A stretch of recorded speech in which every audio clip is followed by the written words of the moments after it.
क्या पूछा जा रहा है, देखिए पूछा जा रहा है राजस्थान राज्य का अक्षांशीय विस्तार है यानी हमारा ये जो राजस्थान है, इस राजस्थान का अक्षांशीय विस्तार कितना है, ये हमसे पूछा जा रहा है। तो आप कहेंगे सर, सबसे पहले बात तो आपको ये याद रखनी है कि बात हो रही है अक्षांश की।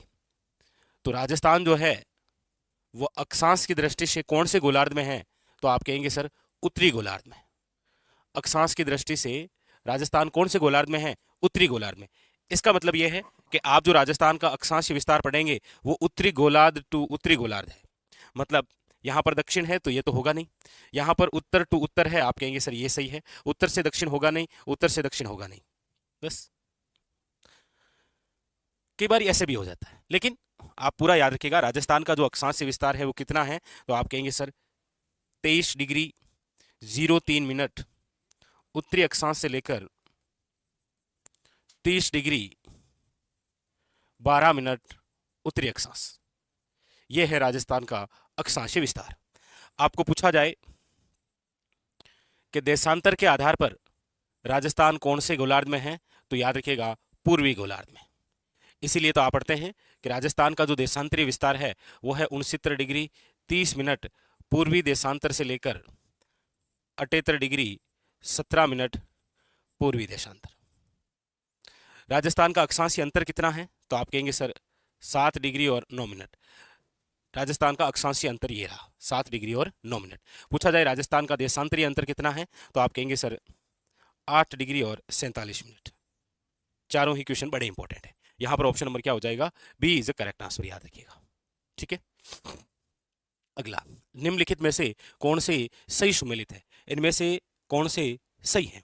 देखिए नंबर फर्स्ट, घग्गर का जो मैदान है वो गंगानगर तथा हनुमानगढ़ जिले हैं। आप कहेंगे बिल्कुल सही है सर, घग्गर का जो मैदान है वो गंगानगर हनुमानगढ़, वर्तमान के अंदर एक नवीनतम जिला और भी आप ऐड कर सकते हैं, अनूपगढ़। और घग्गर का जो मैदान है ये राजस्थान का कौन सा है, आप कहेंगे सर उत्तरी राजस्थान। उत्तरी राजस्थान का जो क्षेत्र है यही तो कहलाता है घग्गर बेसिन, क्योंकि यहीं पर तो वो नदी बहती है, कौन सी, घग्गर। ठीक है, और यहीं पर याद रखिएगा प्राचीन काल के अंदर एक जाति रहा करती थी, इसीलिए इसका नाम क्या है, योध्य प्रदेश भी है। योध्य प्रदेश कह सकते हैं, घग्गर बेसिन कह सकते हैं, उत्तरी राजस्थान कह सकते हैं, गंगानगर हनुमानगढ़ और अनूपगढ़ का क्षेत्र कह सकते हैं आप। ठीक है, ये भी सही है, कोई दिक्कत है नहीं भाई, एक नंबर तो ए तो सही है। ठीक है, दूसरा, शेखावटी जो प्रदेश है वो आंतरिक अफवाह क्षेत्र है। आप कहेंगे बिल्कुल सर, शेखावटी जो प्रदेश है वो आंतरिक अफवाह तंत्र ही है, क्योंकि शेखावटी की जो मुख्य नदी है उसका नाम क्या है, आप कहेंगे सर कांतली नदी। और ये जो कांतली नदी है किस प्रकार का अफवाह तंत्र है, आप कहेंगे सर आंतरिक अफवाह तंत्र। ठीक है, ये भी सही है, कोई दिक्कत है नहीं। सी, उदयपुर बेसिन घिरवा, आप कहेंगे सर उदयपुर शहर के चारों ओर तस्तरी नुमा जो पहाड़ियां हैं, उदयपुर शहर के चारों ओर जो तस्तरी नुमा पहाड़ियां हैं उसे क्या कहते हैं, आप घिरवाई तो कहते हैं। आप कहेंगे सर ए सही है, बी सही है, सी भी सही है। डी क्या है कि भोराट का जो पठार है वो रघुनाथगढ़ शिक्कर। आप कहेंगे नहीं सर, भोराट का जो पठार है, भोराट का याद रखिएगा ये है आपके गोगुंदा से कुंभलगढ़। गोगुंदा से कुंभलगढ़, गोगुंदा कहां पर है, याद रखिएगा उदयपुर, और कुंभलगढ़ कहां पर है, याद रखिएगा राजसमंद। ठीक है, भोराट का पठार, भोराट के पठार की ऊंचाई याद रखिएगा 1225 मीटर। ठीक है, आप कहेंगे सर डी यहां गलत दे रखा है, तो ए बी और सी तो सही है ना, ऑप्शन नंबर क्या हो जाएगा, B is the correct answer. ठीक है, ऑप्शन नंबर क्या हो जाएगा, B is the correct answer. चलिए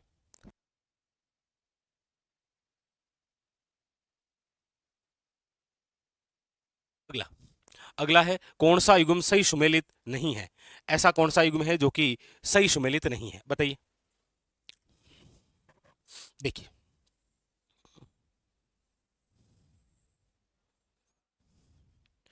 एक तो आप पढ़ते हैं कोपेन का जलवायु वर्गीकरण, एक आप पढ़ते हैं ट्रिवार्था का, और एक आप पढ़ते हैं थोर्नवेट का।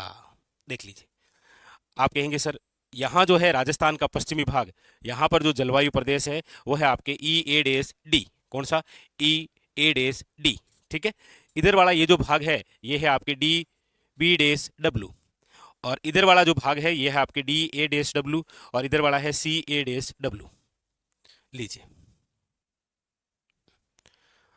यहां पूछा जा रहा है कौन सा युग्म सही नहीं है, तो आप कहेंगे सर CA-W जलवायु है जो दक्षिण पूर्वी राजस्थान है, आप कहेंगे सर ये तो सही है। DA-W मध्य राजस्थान है, आप कहेंगे बिल्कुल सर ये भी सही है।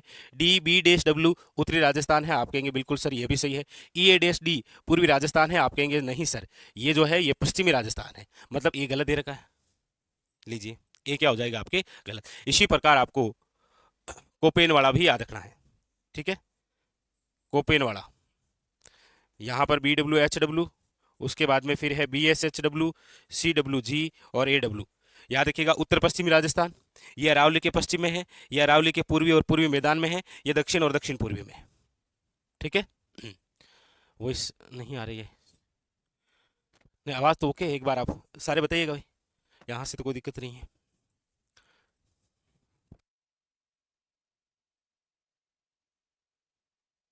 सब ओके है, एक बार फटाफट बताइएगा भाई, वीडियो ऑडियो सब ओके है ना। चलिए आगे, अगला है निम्नलिखित में से कौन सी नदी अरब सागरीय नदी तंत्र का भाग है। इनमें से ऐसी कौन सी नदी है जो कि अरब सागरीय अफवाह तंत्र का भाग है। देखिए अरब सागरीय अफवाह तंत्र आप पढ़ते हैं ना, तो इस अरब सागरीय अफवाह तंत्र में आप प्रमुख रूप से 4 नदियां पढ़ते हैं, माही, साबरमती, लूणी और पश्चिमी बनास। ये 4 प्रमुख रूप से क्या है अरब सागरीय अफवाह तंत्र। लेकिन इसमें भी याद रखना आपको कि ये जो माही और साबरमती है ना, ये खंबात की खाड़ी में जाकर विलय होती है। किस में होती है, खंबात की खाड़ी में। लूणी और पश्चिम बनास जो है याद रखिएगा ये किस में विलय होती है, कच्छ के रण में। ये और याद रखना, यहां से भी क्वेश्चन बनता है, ठीक है। और यहां पर ऑप्शन नंबर क्या हो जाएगा, याद रखिएगा ए इज द करेक्ट आंसर, ठीक है। चलिए अगला, अगला है आदिवासियों का हरा सोना के नाम से जाना जाता है। आदिवासियों का हरा सोना किसे कहते हैं। आप कहेंगे सर आदिवासियों का हरा सोना जिसे आप कहते हैं वह है आपके बांस, याद रखिएगा बम्बूसा, वेलगिरिस, साइंटिफिक नेम याद रखिएगा। आदिवासियों का हरा सोना बांस। और याद रखिएगा राजस्थान के अंदर सर्वाधिक कौन से भाग में है, तो दक्षिणी राजस्थान में। दक्षिणी राजस्थान में सर्वाधिक क्या है, याद रखिएगा बांस। विश्व की सबसे लंबी घास है ये, विश्व की सबसे लंबी घास का दर्जा है इसे, विश्व की सबसे लंबी घास। ऑप्शन नंबर क्या है, C is the correct answer for बांस। अगला, अगला है निम्न सभी राजस्थान की रबी की तिलहन है शिवाय। यानी कि इनमें से ऐसी कौन सी है जो रबी की तिलहन नहीं है। तूर या सरसों, तारामीरा, अलसी या फिर मूंगफली, बताइए।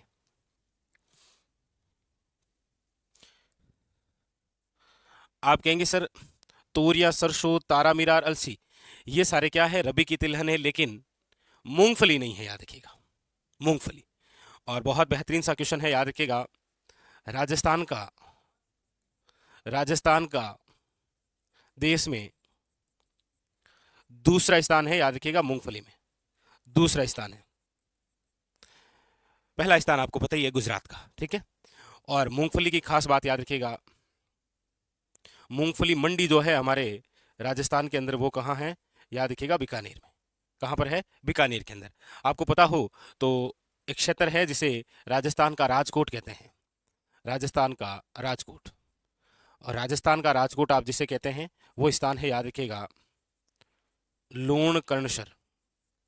और लूणकरणसर कहाँ है, याद रखिएगा बीकानेर में, ठीक है। ऑप्शन नंबर यहां पर क्या हो जाएगा, D is a correct answer. अगला, अगला है जोड़ी मिलाइए। एक तरफ पशु प्रजनन केंद्र है और एक तरफ नस्लें हैं, मिलान करना है कौन सी पशु प्रजनन का केंद्र कहां पर है, मिलान करना है आपको। देखिए डग, चंदन और नौहर। देखिए नौहर की यदि आप बात करेंगे तो नौहर हनुमानगढ़ में है, और नौहर के अंदर जिस गाय की नस्ल का प्रजनन केंद्र है वो है, याद रखिएगा राठी। राठी जो है याद रखिएगा मूलतः राजस्थान की नस्ल है ये। राठी राजस्थान की कामधेनु है, राजस्थान की क्या बोलते हैं इसे, कामधेनु, याद रखिएगा। और इसके अलावा ये सिंधी और साहिवाल का मिक्सचर है, सिंधी प्लस साहिवाल का क्या है, मिक्सचर है, याद रखिएगा। फिर है आपके चांदन गांव, ये जो चांदन गांव है ना, ये है आपके जैसलमेर में, और यहां पर जिस पशु का प्रजनन केंद्र है वह है थारपारकर, याद रखिएगा, गाय की नस्ल है ना। फिर बचा क्या है,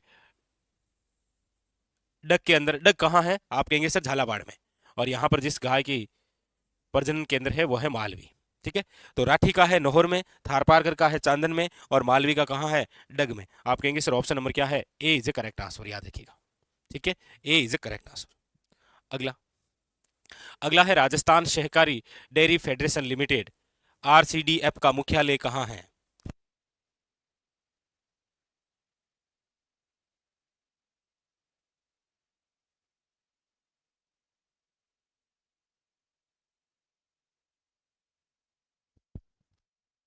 सही पूछा जा रहा है, RCDF, Rajasthan cooperation dairy federation, यानी राजस्थान सहकारी डेयरी फेडरेशन।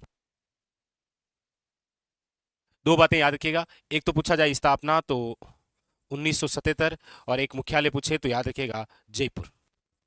ठीक है, एक कमेंट करके बताइएगा, आरएसआरटीसी की स्थापना कब हुई है, आरएसआरटीसी की स्थापना, मुख्यालय हो जाएगा ऑप्शन नंबर सी जयपुर, याद रखिएगा। ठीक है, अगला, अगला है जनगणना 2011 के अनुसार राजस्थान के कौन से जिले क्रम से न्यूनतम ग्रामीण व शहरी दशकीय जनसंख्या वृद्धि दर दर्शाते हैं। यहां पर बात हो रही है जनगणना 2011 के अनुसार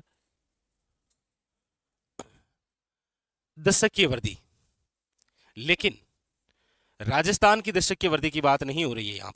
यहां पर जो दशकीय वृद्धि है वो न्यूनतम ग्रामीण एवं शहरी दशकीय जनसंख्या बतानी है, दशकीय वृद्धि बतानी है न्यूनतम ग्रामीण व शहरी, अधिकतम नहीं। कि जनगणना 2011 के अनुसार राजस्थान की जो दशकीय वृद्धि है उसमें न्यूनतम ग्रामीण दशकीय वृद्धि और शहरी दशकीय वृद्धि दर दर्शाने वाले जिले कौन से हैं। क्वेश्चन थोड़ा सा अंदर से पूछ लिया है, तो याद रखिएगा न्यूनतम में ग्रामीण की बात करेंगे तो कोटा है, और शहरी में बात करेंगे तो याद रखिएगा डूंगरपुर है। ठीक है, ये याद रखिएगा। ऑप्शन नंबर क्या हो जाएगा, याद रखिएगा B is a correct answer, option number B is a correct answer. अगला, जनघनत्व का सूत्र है, जनघनत्व कैसे निकालते हैं भाई, यहां बात हम कर लेते हैं 2011 के अनुसार। 2011 के अनुसार राजस्थान का जनघनत्व कितना है,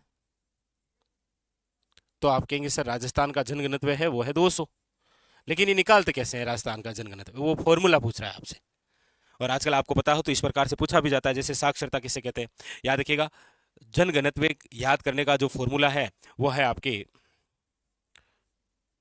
कुल जनसंख्या अपॉन कुल क्षेत्रफल, ये फॉर्मूला। ऑप्शन नंबर क्या है यहां पर, याद रखिएगा ए इज ए करेक्ट आंसर। ठीक है, हाँ, कुल जनसंख्या अपॉन कुल क्षेत्रफल। अगला, गमेती निम्नलिखित में से किस जनजाति के लोगों को नेता होता है, गमेती।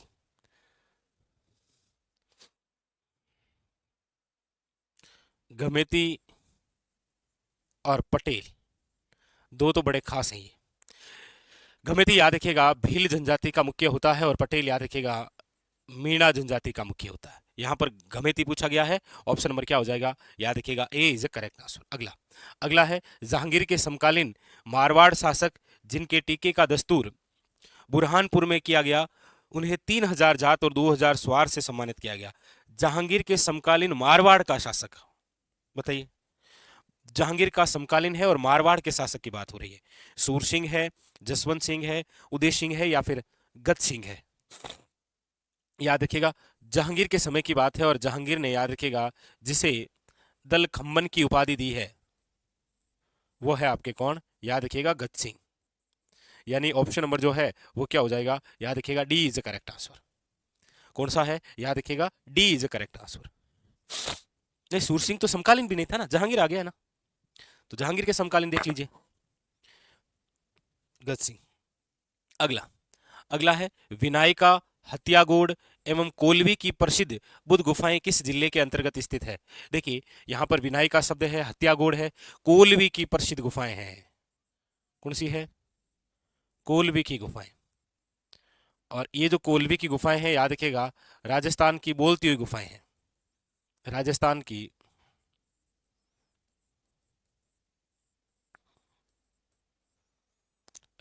की बोलती हुई गुफाएं। ठीक है, याद रखिएगा। इसे राजस्थान की अजंता कहते हैं। इसे राजस्थान की क्या बोलते हैं? याद रखिएगा अजंता। और ये कहां पर है? तो याद रखिएगा झालावाड़। कहां पर है? झालावाड़। ऑप्शन नंबर क्या है? B is a correct answer. B is a correct answer. अगला, दोहरी रक्षा परशिवर के साक्ष्य राजस्थान की किस सभ्यता से प्राप्त हुए हैं? दोहरी रक्षा परशिवर के साक्ष्य। देखिए एग्जामिनर के पूछने का तरीका या तो ये होता है कि दोहरी रक्षा परशिवर, या फिर दोहरा परकोटा, या फिर आता है आपके सामने किल्लेबंदी के साक्षी, दुर्गीकृत व अदुर्गीकृत। ये सारी जो बातें हैं वो किस सभ्यता से संबंधित है? चलिए शाबाश, याद रखिएगा ऑप्शन नंबर क्या है? C is the correct answer. Kalibanga सभ्यता आप सब जानते हैं कौन से जिले में है? हनुमानगढ़ के अंदर। और कौन सी नदी के किनारे है? तो याद रखिएगा घग्गर नदी के किनारे। ठीक है, ऑप्शन नंबर क्या हो जाएगा? सी।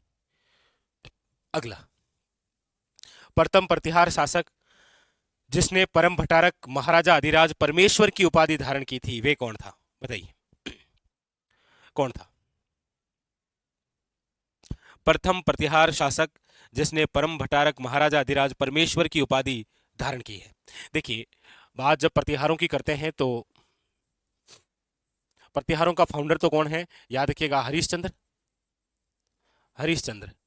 हमारे राजस्थान में आप दो प्रमुख रूप से शाखाएं पढ़ते हैं, एक मंडोर है, एक याद रखिएगा भीनमाल है ना। मंडोर के अंदर शाखा की शुरुआत जिस शासक से है वो तो है रजिल, और भीनमाल के अंदर याद रखिएगा नागभट्ट से शुरू है। ठीक है, ये भी दो बड़े महत्वपूर्ण बिंदु होते हैं, याद रखिएगा। यहाँ क्या पूछा गया था कि प्रथम प्रतिहार शासक जिसने परम भट्टारक महाराजा अधिराज परमेश्वर की उपाधि धारण की, याद रखिएगा वो बंदा है नागभट्ट सेकंड। कौन है? नागभट्ट सेकंड। ऑप्शन नंबर है B is the correct answer. याद रखिएगा मिहर भोज के बारे में विशेष तौर पर ध्यान रखिएगा। प्रतिहारों का क्या है? ये पितृहंता। प्रतिहारों का पितृहंता है। याद रखिएगा यही काल प्रतिहारों का स्वर्ण काल है, मिहर भोज का। प्रतिहारों का स्वर्ण काल किसका काल कहलाता है? मिहर भोज का, याद रखिएगा। ठीक है, नेक्स्ट अगला एक याद रखिएगा, ये जो वत्सराज है ना, वत्सराज की एक उपाधि जरूर याद रखिएगा, वो है रणहस्तीन, या फिर मिलता है आपको रतन हस्तीन, है ना। ये थोड़ा सा ध्यान रखना आप, रणहस्तीन या रतन हस्तीन, वत्सराज। अगला, किस इतिहासकार ने चौहानों को ब्राह्मण वंश से उत्पन्न होना माना है? यानी ऐसा कौन सा इतिहासकार है जिसने चौहानों को ब्राह्मण वंश से उत्पन्न होना माना है? डॉक्टर भंडारकर, कनिंगम, डॉक्टर ओझा या शिवी वेद? तो याद रखिएगा डॉक्टर भंडारकर, इंपॉर्टेंट है। लेकिन जब आपको पूछे कि चौहानों को वत्स गोत्रीय ब्राह्मण किसने माना है, यहां पर तो डायरेक्ट आपके सामने पूछा गया था कि चौहानों को ब्राह्मण वंश का किसने माना है, तो इसका राइट आंसर है डॉक्टर भंडारकर। लेकिन जब आपको पूछे कि चौहानों को वत्स गोत्रीय ब्राह्मण किसने माना है, तो फिर आपको याद रखना है, एक तो नाम याद रखना है डॉक्टर दशरथ शर्मा जी ने, और एक याद रखिएगा बिजोलिया शिलालेख के अंदर ये जानकारी मिलती है, बिजोलिया शिलालेख, दोनों ही। ठीक है, बिजोलिया शिलालेख। अगला है, निम्नलिखित में से कौन सा ग्रंथ जालोर के शासकों की उपलब्धि के बारे में बताता है? यानी ऐसा कौन सा ग्रंथ है जो जालोर के शासकों के बारे में हमें जानकारी देता है? जालोर के शासकों के बारे में जानकारी देने वाले दो ग्रंथ है, देखो एक तो है आपके कहनर दे प्रबंध, और एक जो ग्रंथ है वो है आपके याद रखिएगा वीरमदेव सोनगरा रिवात, वीरमदेव सोनगरा रिवात। और ये जो दोनों ही ग्रंथ हैं ये किसने लिखे हैं? याद रखिएगा पद्मनाभ ने। किसने लिखे हैं? याद रखिएगा पद्मनाभ। ठीक है, यहां पर जो ऑप्शन नंबर है वो क्या हो जाएगा? D is the correct answer. अगला है, निम्नलिखित में से किस रचना में अमीर खुसरो ने चित्तौड़ पर अलाउद्दीन खिलजी के आक्रमण का वर्णन किया है? यानी अलाउद्दीन खिलजी का जो चित्तौड़ अभियान है, चित्तौड़ अभियान, कब हुआ था ये चित्तौड़ अभियान? तो याद रखिएगा 1303। इसकी जो जानकारी है वो अमीर खुसरो के कौन से ग्रंथ में है? तो याद रखिएगा वो है आपके खजाइन उल फुतूह में, खजाइन उल फुतूह में। बड़ा अच्छा और बड़ा बेहतरीन सा क्वेश्चन है, याद रखिएगा। अमीर खुसरो की रचना है कौन सी? याद रखिएगा खजाइन उल फुतूह, जिसके अंदर अलाउद्दीन खिलजी द्वारा किए गए चित्तौड़ अभियान का उल्लेख है, याद रखिएगा, यानी कि जानकारी है। अगला, निम्नलिखित संगीत ग्रंथों में से कौन से ग्रंथ राणा कुंभाकृत है? यानी इनमें से ऐसे कौन से ग्रंथ हैं जो कि कुंभा ने लिखे हैं? तो आप कहेंगे सर कुंभा द्वारा जितने भी ग्रंथ लिखे गए हैं वो लगभग संगीत पर आधारित है, क्योंकि कुंभा एक स्वयं बहुत बड़े संगीतज्ञ हुए हैं, इसीलिए इनको एक उपाधि भी है, कौन सी? अभिनव भट्टाचार्य, याद रखिएगा। अभिनव भट्टाचार्य की उपाधि भी है किसे? राणा कुंभा को। ठीक है, तो संगीतज्ञ थे, इसलिए इन्होंने जितने भी लगभग ग्रंथ लिखे, जैसे देखो संगीत राज लिखा इन्होंने, चाहे इन्होंने संगीत मीमांसा लिखा है, इन्होंने संगीत रत्नाकार लिखा है, संगीत रत्नाकार लिखा है, इन्होंने शूड प्रबंध लिखा है, याद रखिए, इन्होंने कामराज रतिसार लिखा है, इन्होंने याद रखिएगा चंडी शतक लिखा है। तो संगीत पर आधारित ग्रंथ लिखे इन्होंने, चाहे संगीत राज हो, चाहे संगीत मीमांसा हो, चाहे सूद प्रबंध। कलानिधि बता सकते हैं किसकी रचना है? तो A B C, option number क्या है? सी। ठीक है, अगला, अगला है अकबर के संरक्षण में मानसिंह द्वारा अपना प्रथम सैन्य अभियान किसके विरुद्ध किया गया था? अकबर के संरक्षण में मानसिंह, देखिए मानसिंह की यदि हम बात करते हैं तो देखिए मानसिंह फर्स्ट का जो जन्म है वो हुआ है 1550 के अंदर मोज़म्माबाद में, और मोज़म्माबाद जो स्थान है वो वर्तमान दूदू जिले में आता है। मानसिंह जो फर्स्ट है, याद रखिएगा, ये 1562 के अंदर ही मुगल सेवा में चले गए थे। मुगल सेवा में देखो 1550 के अंदर जन्म हुआ और 1562 यानी 12 वर्ष की आयु में ही ये कहाँ चले गए थे? याद रखिएगा मुगल सेवा में। मानसिंह फर्स्ट का जो प्रथम सैन्य अभियान था वो था, याद रखिएगा, 1569 के अंदर। कहाँ पर था? रणथंबोर, और रणथंबोर के समय शासक कौन थे? याद रखिएगा सुरजनहाड़ा। तो यहाँ पर तो यही पूछा गया था कि किसके विरुद्ध गए थे? याद रखिएगा सुरजनहाड़ा। कहाँ पर गए थे? तो रणथंबोर, याद रखिएगा। ठीक है, और कब गए थे? तो 1569। ठीक है, और याद रखिएगा मानसिंह फर्स्ट को अकबर द्वारा 3 सूबेदारियां मिली है, 3 सूबेदारी इंपॉर्टेंट। कौन कौन सी?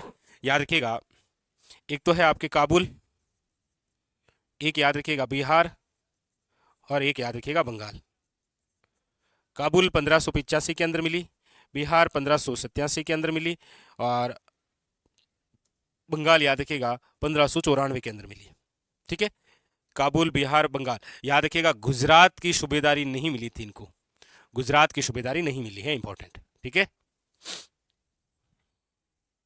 अगला, अगला है राजस्थान के निम्नलिखित शासकों में से किसे 1576 में चंद्रसेन के दमन हेतु मुगल सेना के साथ भेजा गया था? बताइए, राजस्थान के निम्नलिखित शासकों में से किसे 1576 में चंद्रसेन के दमन हेतु, देखिए 1576 के अंदर मेवाड़ और मारवाड़ दोनों की ही बात कर लेते हैं।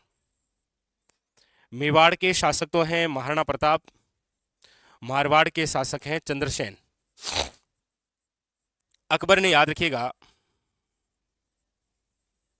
चंद्रसेन के खिलाफ तो भेजा था बीकानेर के राय सिंह को, जबकि प्रताप के खिलाफ भेजा था, याद रखिएगा, मान सिंह फर्स्ट को। तो यहां पर पूछा क्या जा रहा है कि राजस्थान के निम्नलिखित शासकों में से किसे 1576 में चंद्रसेन के दमन हेतु मुगल सेना के साथ भेजा था? आप कहेंगे सर ऑप्शन नंबर है डी, बीकानेर का राय सिंह। तो अकबर ने मारवाड़ में तो चंद्रसेन के खिलाफ भेजा राय सिंह को, और उधर मेवाड़ में प्रताप के खिलाफ भेजा मान सिंह को। ठीक है, याद रखिएगा। अगली, अगली बात, बीकानेर का कौन सा शासक अकबर और जहांगीर दोनों की सेवा में रहा है? बीकानेर का देखो दोनों बातें याद रखिएगा, एक तो है आपके मानसिंह फर्स्ट, कौन सा? आमेर वाला, और एक याद रखिएगा बीकानेर वाला, कौन? याद रखिएगा राय सिंह, राय सिंह, और इधर कौन है? याद रखिएगा मान सिंह फर्स्ट। ये दोनों ही ऐसे शासक रहे हैं जिन्होंने अकबर और जहांगीर दोनों की सेवा की है। हाँ, दोनों नहीं, याद रखिएगा।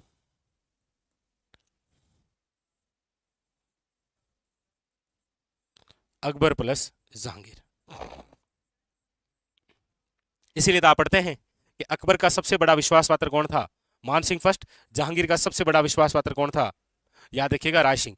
अकबर का दूसरा सबसे बड़ा विश्वास पात्र कौन था? राय सिंह। जहांगीर का दूसरा सबसे बड़ा विश्वास पात्र कौन था? मान सिंह फर्स्ट। ठीक है, तो यहां पर बीकानेर के शासक की बात हो रही है, याद रखिएगा राय सिंह। अगला, कौन सा कूट सुमेलित नहीं है? एक तरफ राज्य है और एक तरफ पॉलिटिकल एजेंट है। पूछा जा रहा है कौन सा कूट सही सुमेलित नहीं है, बताइए। कौन सा कूट जो है वो कि आपके सही सम्मिलित नहीं है, बताइए। आप कहेंगे सर उदयपुर के सोवर्स हैं, कोई दिक्कत नहीं है। कोटा का बर्टन है और भरतपुर का मोरिशन है। जयपुर का लोरेंस नहीं है, जयपुर का ईडन है। जयपुर का कौन है? ईडन। तो 3 जो है वो इनकरेक्ट है, यानी कि ऑप्शन नंबर क्या है? सी, याद रखिएगा। नेक्स्ट, अगला। अगला है सामाजिक एवं राजनीतिक चेतना के लिए स्वामी दयानंद ने राजस्थान की पहली यात्रा कब की और पहली बार कहां आए? दोनों ही इंपॉर्टेंट क्वेश्चन हो जाते हैं। स्वामी दयानंद सरस्वती राजस्थान में सर्वप्रथम, याद रखिएगा, 1865 के अंदर आए। और कहां पर आए थे? तो याद रखिएगा करौली में। अच्छा, इनकी मृत्यु भी राजस्थान में ही हुई है। मृत्यु कब हुई है? 1883 के अंदर। कहां हुई है? अजमेर में। याद रखिएगा दीपावली के दिन। यहां पर ऑप्शन नंबर क्या हो जाएगा? C is a correct answer, जून 1865, याद रखिएगा। ठीक है, अगला। अगला है निम्नलिखित में से कौन सा शेखावटी के पंचपाणे में सम्मिलित नहीं है? शेखावटी के पंचपाणे में सम्मिलित नहीं है। पंचपाणे का मतलब होता है शेखावटी की 5 जागीरें। कौन कौन सी है ये 5 जागीरें? याद रखिएगा, बड़ी इंपॉर्टेंट है। जैसे मलसीसर, मंडावा, डुंडलोद, नवलगढ़ और याद रखिएगा बिशव। ये आपके शेखावटी की क्या है? 5 जागीरें, जिन्हें पंचपाणे कहते हैं। शामिल जो नहीं है वो है आपके अल्सीशर, यानी ऑप्शन नंबर क्या है? सी। नेक्स्ट, निम्नलिखित में से कौन सा सुमेलित नहीं है? एक तरफ है प्रजामंडल और एक तरफ है नेता। देखिए, जैसलमेर प्रजामंडल के फाउंडर थे कौन? मिठालाल व्यास। बांसवाड़ा प्रजामंडल के कौन थे? भूपेंद्र नाथ त्रिवेदी। प्रतापगढ़ के यहां पर दे रखा है रमेश चंद्र ओझा। आप कहेंगे नहीं सर, रमेश चंद्र जो ओझा है वो है आपके शाहपुरा के। किसके हैं? शाहपुरा के। ऑप्शन नंबर सी जो है वो क्या है? गलत। और करौली का याद रखिएगा त्रिलोक, सही तो है। ऑप्शन नंबर जो सी है वो क्या है? गलत। अगला, सुरजी भगत राजस्थान की किस जनजाति के धार्मिक सामाजिक सुधारक नेता रहे हैं? सुरजी भगत ने, याद रखिएगा, सर्वप्रथम भिल्लों में जन जागृति लाने का कार्य यदि किसी ने किया है तो याद रखिएगा वो सुरजी भगत है। वो कौन है? सुरजी भगत, याद रखिएगा। 25 मार्च 1948 को गठित राजस्थान संघ में निम्नलिखित देशी रियासतों का कौन सा समूह है सम्मिलित नहीं था? देखिए, यहां पर बात कौन सी हो रही है? 25 मार्च 1948 की हो रही है, यानी राजस्थान के एकीकरण का कौन सा चरण है? याद रखिएगा दूसरे चरण की बात हो रही है यहाँ पर, दूसरे चरण की। और आपको पूछा जा रहा है कौन सा जो है वो सम्मिलित नहीं था। देखिए, कोटा, बूंदी, झालावाड़, शाहपुरा, आप कहेंगे सर ये तो था। डूंगरपुर, बांसवाड़ा, प्रतापगढ़, टोंक, आप कहेंगे सर ये भी था। इसमें आप देखेंगे उदयपुर, और आप सब जानते हैं उदयपुर का जो विलय है वो तीसरे चरण में किया गया था भाई, 18 अप्रैल 1948 के अंदर किया गया था। तो यही है फिर इनकरेक्ट। ऑप्शन नंबर क्या है? सी जो है वो गलत है। ठीक है, उदयपुर। अगला, जेतमलोत राठौड़ को किस लोक देवता के नाम से जाना जाता है? हाँ, जेतमलोत राठौड़। बाबूजी, हड़बूजी, आलम जी या कल्ला जी? आप कहेंगे सर आलम जी। कौन है? आलम जी, याद रखिएगा, धोरी मन्ना के धनी जिन्हें कहते हैं आप, धोरी मन्नारा धनी। याद रखिएगा, इनके नाम से धोरे भी हैं, आलम जी के धोरे, आलम जी के धोरे। याद रखिएगा, जिन्हें क्या कहा जाता है? घोड़ों का तीर्थ स्थल, घोड़ों का तीर्थ स्थल। ऑप्शन नंबर क्या है? सी। निम्न में से किस देवी को शिशु रक्षक लोक देवी माना जाता है? ऐसी कौन सी देवी है जिसे शिशु रक्षक देवी के रूप में जाना जाता है? चौथ माता, छींच माता, घेवर माता या महामाया माता? तो याद रखिएगा महामाया माता शिशु रक्षक लोक देवी के रूप में जाना जाता है। एक याद रखिएगा, चेचक की देवी किसे कहा जाता है? याद रखिएगा शीतला माता, शीतला माता। महामाया याद रखिएगा शिशु रक्षक लोक देवी के रूप में जानी जाती है। अगला, रामसनेही संप्रदाय के संस्थापक संत रामचरण जी कहां पैदा हुए थे? रामचरण जी की जो जन्मस्थली है वो कौन सी है? रामसनी संप्रदाय याद रखिएगा, जिसकी प्रमुख पीठ है आपके शाहपुरा के अंदर। यहाँ पर रामसनी संप्रदाय के जो फाउंडर हैं वो है संत रामचरण जी, और इनकी जो जन्मस्थली है वो है याद रखिएगा सोडा गांव टोंक, सोडा गांव टोंक। एक आप और भी तो सुनते हैं कि धुवन गांव के अंदर किसका जन्म हुआ है, धुवन गांव टोंक में किसका जन्म हुआ है। यहाँ पर जो ऑप्शन नंबर है वो हो जाएगा याद रखिएगा ए इज ए करेक्ट आंसर, और नहीं बी नहीं करना है। वो तो रामसनी संप्रदाय के फाउंडर हैं, उनकी प्रमुख पीठ शाहपुरा है, बट इनका जन्म तो सोडा गांव में हुआ है ना, टोंक के अंदर है ना। अगला, governor general Lord William Bentinck ने किस दुर्ग को दुनिया का दूसरा जिब्राल्टर कहा है। लॉर्ड विलियम बेंटिक ने कौन से किले को दुनिया का दूसरा जिब्राल्टर बताया है, याद रखिएगा वो है तारागढ़। तारागढ़ कहाँ, अजमेर वाला, याद रखिएगा। इसी को याद रखिएगा पूर्वे का जिब्राल्टर बताया है बिस्प हेबर ने। भाई लॉर्ड विलियम बेंटिक ने तो इसे क्या बताया है, दुनिया का दूसरा जिब्राल्टर, जबकि बिस्प हेबर ने याद रखिएगा इसे क्या बताया है, पूर्वे का जिब्राल्टर। ऑप्शन नंबर जो है वो क्या हो जाएगा, डी। नेक्स्ट, महामारू मंदिर निर्माण वास्तु शैली के संरक्षक कौन थे। देखिए महामारू जो मंदिर निर्माण शैली है ये किनकी है, तो आप कहेंगे सर गुज्जर प्रतिहारों की। किनकी है, गुज्जर प्रतिहारों की। कुछ मंदिर भी स्पेशल है वो याद रखिएगा, जैसे ओशिया के जितने भी मंदिर हैं, ओसिया मंदिर, चाहे वो आपके ओसिया में सूर्य मंदिर हो, चाहे ओशिया में हरिहर मंदिर हो, ओशिया में सच्चाई माता का मंदिर हो, ये सारे के सारे क्या है, प्रतिहार कालीन है। याद रखिएगा दधिमती माता का जो मंदिर बना है घोट मांगलोद में वो भी यही है। हर्षद माता आभानेरी के अंदर जो बना है वो भी कौन सा है, महामारू मंदिर ही है। और महामारू मंदिर शैली किसकी है, याद रखिएगा प्रतिहारों की। ऑप्शन नंबर क्या है, सी। अगला, एक महल जिसका निर्माण किले की भांति किया गया है, जहां मजबूत बाहरी दीवारों पर अस्त व्यस्त बुर्ज हैं, घुमंद, खुली छतें, मौके सहित पहरा, चौकियां, परकोटे में तीरंदाजों के लिए झीरियां सहित, जिससे सैनिकों के गिर जाने का प्रतिकार किया जा सके वह है। यानी हमारे राजस्थान का एक ऐसा महल है जो बिल्कुल किले की भांति है, वो याद रखिएगा जूना महल है। वो कौन सा है, जूना महल। और ये जूना महल कहां पर है, याद रखिएगा डूंगरपुर के अंदर, जिसका निर्माण करवाया है वीर सिंह ने। यानी कि एकमात्र ऐसा महल जो किले की भांति बना हुआ है, जूना महल, डूंगरपुर, वीर सिंह द्वारा। अगला, जीण माता का मेला राजस्थान के किस जिले में वर्ष में 2 बार आयोजित होता है।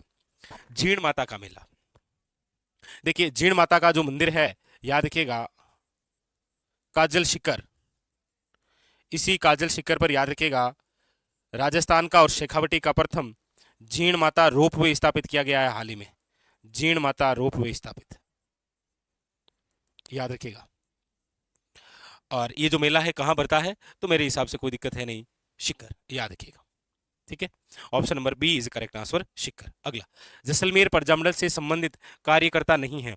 देखिए जैसलमेर प्रजामंडल से संबंधित नहीं है। सबसे पहले तो जैसलमेर प्रजामंडल के फाउंडर कौन थे, याद रखिएगा मिठालाल व्यास, याद रखिएगा, वेरी वेरी इंपॉर्टेंट। यहां पूछा जा रहा है जैसलमेर प्रजामंडल से संबंधित नहीं है, आप कहेंगे सर लादूराम, क्योंकि लादूराम व्यास आप पढ़ेंगे तो आप पढ़ते हैं कि ये शाहपुरा प्रजामंडल से संबंधित है। ऑप्शन नंबर क्या हो जाएगा, याद रखिएगा सी इज द करेक्ट आंसर, है ना।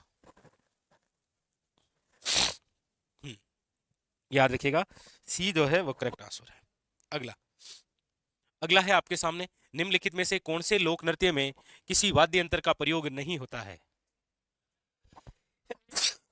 सॉरी, कौन सा ऐसा लोक नृत्य है जिसमें किसी वाद्य यंत्र का प्रयोग नहीं होता है, घुंगरी, बम, अग्नि या फिर वालर। फटाफट बताइए।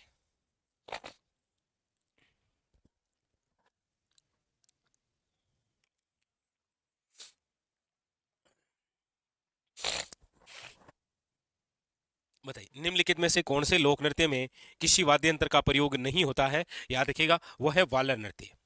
याद रखिएगा वालर नृत्य मेल और फीमेल दोनों मिलकर करते हैं, और ये सबसे धीमी गति से होता है,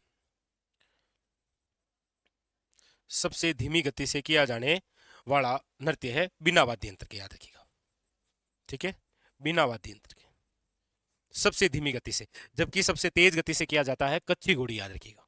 ठीक है, अगला, सारंग संगीत किस समय गाया जाता है। सारंग जो संगीत है किस समय गाया जाता है, प्रातःकाल, दोपहर में, संध्या काल में, या फिर रात्रि के अंदर। एक तो देखिए सारंग, और एक याद रखिएगा कुकड़ी गीत। कुकड़ी गीत ये कब गाया जाता है, तो याद रखिएगा अब देखते हैं कि महिलाओं द्वारा जो रात्रि जगह दिया जाता है, रात्रि जगह के समय सुबह का जो अंतिम गीत है, सुबह के समय गाए जाने वाला, सुबह के समय गाए जाने वाला अंतिम गीत कौन सा है? यहां देखिएगा कुकड़ी गीत। भाई जैसे महिलाओं द्वारा आपने देखा अक्सर कि गाँव महीने रात्रि जोगु देवे, सुबह जब होने वाली होती है तो महिलाएं कहती लियो भाई अब कोकड़ी गा लियो, तो वो रात्रि जागरण में सुबह के समय गाए जाने वाला अंतिम गीत है। यहाँ है सारंग जो संगीत है वो निम्न में से गाया जाता है, याद देखिएगा दोपहर काल में। ऑप्शन नंबर क्या है? B is the correct answer. Next, Gopal, Uday, Hukma और जीवन चित्रकला की किस शैली से संबंधित थे? याद रखिएगा, जोधपुर, मेवाड़, बीकानेर, आमेर या जयपुर। गोपाल है, उदय है, हुक्मा है, ये सारे के सारे जिससे संबंधित है याद रखिएगा वो है आपके आमेर या जयपुर, याद रखिएगा। ठीक है, वेरी वेरी इंपॉर्टेंट।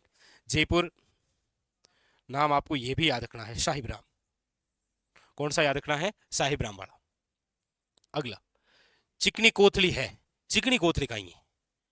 पुत्र जन्मोत्सव की एक रस्म है, शादी की एक रस्म है, मृत्यु पर एक रस्म है, या नए गृह प्रवेश की एक रस्म है। आप कहेंगे सर जो चिकनी कोथली है ना, ये शादी की एक रस्म है जिसके तहत हाँ जो वर पक्ष के परिवार वाले हैं वो वधु के लिए बहुत सारे आभूषण गहने वगैरह लेकर जाते हैं। बात चिकनी कोथली है भाई। ठीक है, ऑप्शन नंबर क्या है? B is the correct answer. अगला, राजस्थान की कौन सी पारंपरिक कपड़ा रंगाई तकनीक से लंबे समय तक सुगंधित रहने वाले कपड़े या वस्त्र का उत्पादन किया जाता है? यानी राजस्थान की कौन सी ऐसी पारंपरिक कपड़ा वे तकनीक है जिसके माध्यम से लंबे समय तक कपड़े में सुगंधित, देखिएगा एक तो पूछा जाता है सुगंधित घास, और वो है याद रखिएगा खस घास, जिससे याद रखिएगा पर्दे बनते हैं। पर्दे इत्र और ठंडाई बनाने में प्रयुक्त होता है। ठीक है, याद ये कहां पर है? तो सवाई माधोपुर में है, भरतपुर है, टोंक है, याद रखिएगा। ठीक है, लेकिन ये जो पद्धति है ये है मलागिरी। ऑप्शन नंबर क्या है? बी इज करेक्ट आंसर, मलागिरी पद्धति है। अगला, निम्नलिखित को सुमेलित कीजिए। एक तरफ शरीर का अंग है और एक तरफ आप के आभूषण है। कौन से आभूषण कौन से अंग में पहने? जैसे यहाँ कणगति, तो कणगति थांडा ये कमर में, रिमजोड़ कहाँ है? पैरों में, हंसली कहाँ है? गले में, मेहमंद कहाँ है? सिर पर। यहां से कई बार ये वन लाइनर आ रखे कि रिमजोड़ कट पेरिया करे, मेहमद कटे पेरे और कणगति कट है। कणगति, कणदोरा और सटका ये तो हो गया आपके कमर के स्पेशली। ठीक है, याद रखिएगा। अब आप मिलान करके बता दीजिएगा आंसर कौन सा है। अगला, अगला ये बहुत बेहतरीन सा क्वेश्चन है, बहुत ही बेहतरीन, लीजिए बहुत बेहतरीन क्वेश्चन है, एग्जाम के अंदर हाँ आ जाएगा आपके। सूची 1 का सूची 2 को सुमेलित कीजिए। इस प्रकार के क्वेश्चनों में सबसे पहले आपको वही करना है कि इनमें से आपको क्या आता है। सबसे पहले ढूंढना वही है कि आपको कौन सा आता है, बताइए। याद कर लीजिए, वन लाइनर ही याद कर लीजिए, एग्जामिनर वन लाइनर ही पूछ लेगा। देखिए, गुण भाषा याद कर लीजिए, हेम कवि। फिर है गुण रूपक, याद कर लीजिए केशवदास। ये गुण रूपक है, एक राज रूपक है, बताइएगा फटाफट वो किसकी है? राज रूपक किसकी रचना है? अच्छा यहां पर भी है क्या? ये लो राज रूपक तो यहां पर भी दे रखा है, वीरभान, वीरभान। और सूरज प्रकार किसकी है? याद रखिएगा कर्णिदान, कर्णिदान। आप कहेंगे सर यहाँ कर्णिदान है नहीं, तो ये अभय सिंह के समय लिखी गई। गुण भाषा का हेम कवि से मिलान कीजिए, इसका गुण रूपक का केशव से कीजिए, इसका इससे। Option number B is correct answer. कौन सा है? याद रखिएगा बी इज करेक्ट आंसर। ठीक है, अगला, निम्न में से कालीबंगा सभ्यता के उत्खनन से संबंधित नहीं रहे। कालीबंगा के उत्खनन से, देखिए कालीबंगा की खोज करने वाले तो थे ए घोष, अमलानंद घोष। ठीक है, लेकिन उत्खनन के कार्य में बीबी लाल, बीके थापर, एमडी खर्रे, 3 नाम आप हमेशा ही पढ़ते हैं, तो कौन नहीं है? तो आप कहेंगे ऑप्शन नंबर डी। नेक्स्ट, असुमेलित है, एक तरफ दुर्ग है और एक तरफ अलाउद्दीन द्वारा दिए गए नाम है। देखिए चित्तौड़गढ़ का नाम खिजराबाद किया था, रणथंबोर का नाम मुस्तफाबाद, आप कहेंगे सर ये गलत है, शिवाना का खीराबाद, जालोर का जलालाबाद। ऑप्शन नंबर क्या है यहाँ पर? B is incorrect. याद रखिएगा मुस्तफाबाद जिस किले का नाम किया गया है वो किया गया है घाघरोन का, लेकिन ये किया किसने था? तो आप कहेंगे सर नाम है महमूद खिलजी सेकेंड। हाँ कुकड़ी एक रस्म भी है, बिल्कुल सही है, कुकड़ी गीत भी है। अगला, अगला है, निम्न शासकों में से अकबर के शासन में बलूच विद्रोह में महत्वपूर्ण भूमिका निभाई थी, बताइए। अकबर के शासनकाल में बलूच विद्रोह में, देखिए काबुल, बिहार, बंगाल, मेवाड़, यहां पर तो सर्वाधिक रहे हैं मान सिंह। इसके अलावा लगभग आप देखेंगे कि अकबर ने जिसे भेजा है वो कौन है, याद रखिएगा राय सिंह। इसी राय सिंह को याद रखिएगा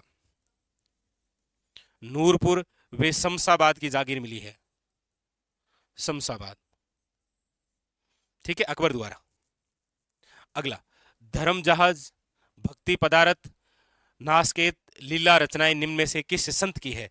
कौन से वो संत है जिनके द्वारा ये लिखी गई है आपके? भाई लालदास जी की तो आप कहेंगे सर लालदास जी की चेतावनियां हैं। रामचंद्र जी की आप सुनेंगे तो अंड भवानी सुन लेंगे, ठीक है। लेकिन यहां पर जो दे रखी है वो है आपके किसकी, याद रखिएगा चरणदास जी की। ऑप्शन नंबर क्या है यहां पर, D is a correct answer.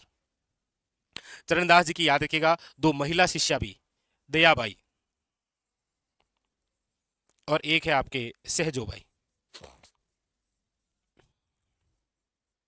Sahjobai द्वारा भी एक रचना है सहज प्रकाश, दयाबाई द्वारा दयाबोध, याद रखिएगा। अगला, अगला है धरतुल घाट निम्न में से किस सभ्यता का प्राचीन नाम है? ये भी एक यूनिक सा नाम, देखिए क्या नाम है, धरतुल घाट, धरतुल घाट, आहड़, कालीबंगा, गणेश्वर या फिर बेराट, बताइए किसका नाम है ये धरतुल घाट? देखिए धरतुल घाट बोल दीजिए या धुलकोट बोल दीजिए इसे, या इसे आप बोल देते हैं आगाटपुर। वर्तमान के अंदर उसे कहा जाता है ताम्रवती। इसे कहते हैं बनास संस्कृति की सभ्यता। बहुत अच्छा और बेहतरीन सा क्वेश्चन है, याद रखिएगा ये आहड़, धरतुल घाट किसे कहते हैं, आहड़ को कहते हैं, याद रखिएगा, ठीक है। ऑप्शन नंबर जो है वो हो जाएगा A is the correct answer. अगला, अगला है निम्न में से सबसे कम ऊंचाई की पर्वत श्रेणी है? आपके सामने जो दे रखा है ना, इनमें सबसे कम ऊंचाई की कौन सी है बताइएगा, फटाफट बताइए।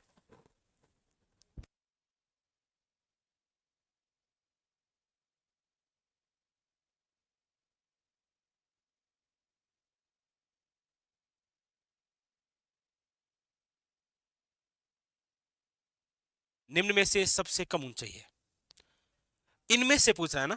देखिए ऋषिकेश की बात करेंगे तो 1017 हो जाएगा, 1017 मीटर।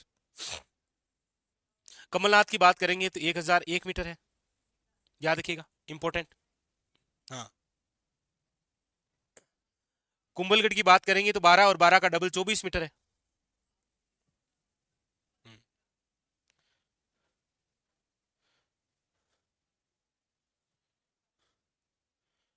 बिल्कुल बिल्कुल, याद रखिएगा सायरा जो है वो है 900 मीटर, ठीक है। अब पूछा क्या गया था, निम्न में से सबसे कम है तो सायरा लीजिए, डी।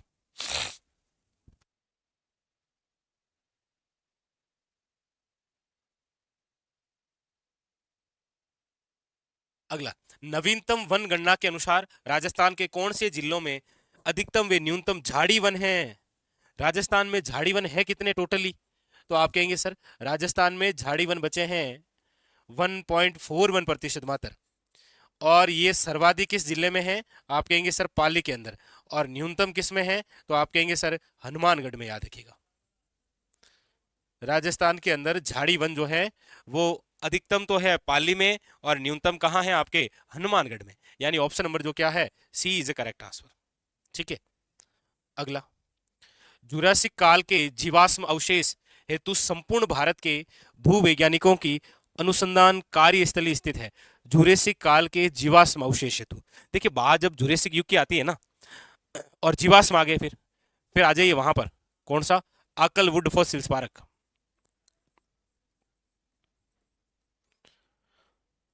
आकल वुड फॉसिल्स पार्क कहां पर है ये? आप कहेंगे सर जैसलमेर में। लेकिन आपको कभी ऐसा पूछा जाए कि राजस्थान के कौन से ऐसे दो जिले हैं जहां से जुरेसिक युग के साक्ष्य मिले हैं, तो फिर याद रखिएगा जैसलमेर और बाड़मेर दोनों होंगे। आप कहेंगे सर हालांकि दोनों ऑप्शन में है, इसीलिए तो यहां पर जैसलमेर राइट है। अगला, अगला है राजस्थान के किस क्षेत्र में अनुप्रस्थ, कौन सा है, अनुप्रस्थ बालू का स्तूप मिलते हैं? अनुप्रस्थ बालू का स्तूप मिलते हैं बीकानेर जिले में पुंगल के चारों ओर, लूणी बेसिन के पश्चिमी भाग में, जैसलमेर जिले के रामगढ़ क्षेत्र में, अजमेर जिले में पुष्कर के चारों ओर।